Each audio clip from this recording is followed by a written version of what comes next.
Mga moms, tuturuan ko kayo ngayon paano i-withdraw yung pera nyo sa TikTok to GCash na napakadali lang. Kaya ayan, sundan nyo itong video na to at tapusin nyo. Ayan yung mga proof ko sa pagla-live dito sa TikTok. Ayan, unang-una punta muna kayo sa account nyo, then hanapin nyo yung balance.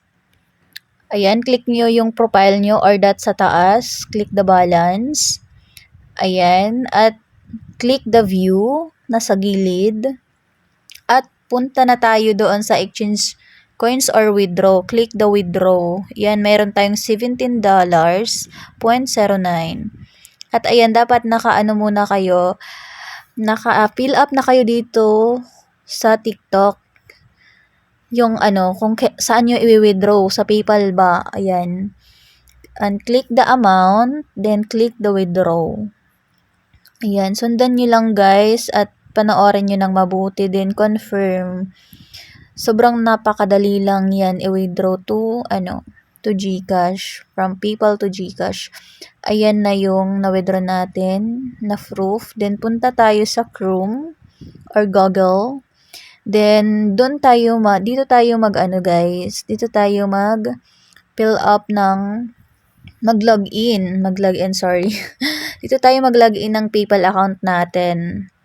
Kasi hindi siya ma-convert doon sa app yung natin, USD to Philippine Peso. Dapat dito talaga kayo sa Chrome mag-login guys. Ayan, punta na kayo sa homes. Then hanapin na natin. Ayan.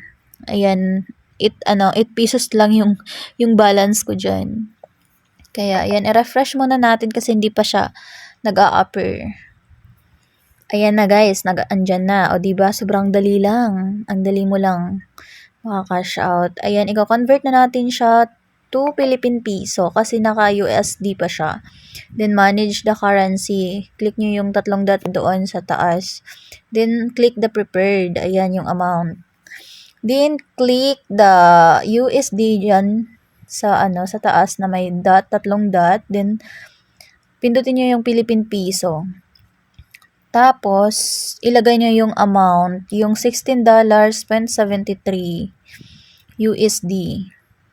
Then, ayan, pindutin natin yung next. Ayan, 54.58 yung natin, conversion rate sa Philippine Peso. Ayan na guys. Pindutin mo na yung convert now. Ayan, converted na siya guys. At naka-Philippine Peso na siya. Ayan, makikita nyo naman siya. Naka-Philippine Peso na. And then, punta na tayo sa GCash. Ayan. Login mo na yung GCash account mo dito. Ayan, naglo-loading pa siya dyan. At ayan, nandito na tayo sa GCash. Then, click the profile. Ayan, wala tayong balance dito sa GCash. Wala tayong pera.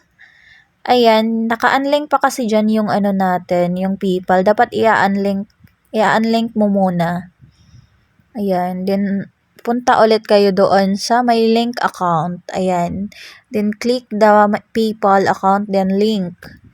At saka, ipipill up nyo dyan yung account nyo sa PayPal. Ilalagin nyo yung account nyo dyan. Ayun guys, sobrang dali lang nito. Sa mga nahihirapan dyan mag-cash out. PayPal to GCash. Ayan.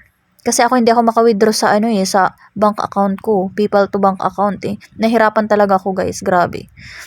Ayan. Dapat lang siya. 910 lang. Hindi talaga siya ma-withdraw ng 921.75. Ayan. Sobrang dali lang. Kaya kung ako sa'yo, i-watch mo na to yung video ko kasi sobrang dali lang. Ayan guys. Thank you for watching guys. Subscribe na kayo at like and share. Thank you mga kamami. Ingat.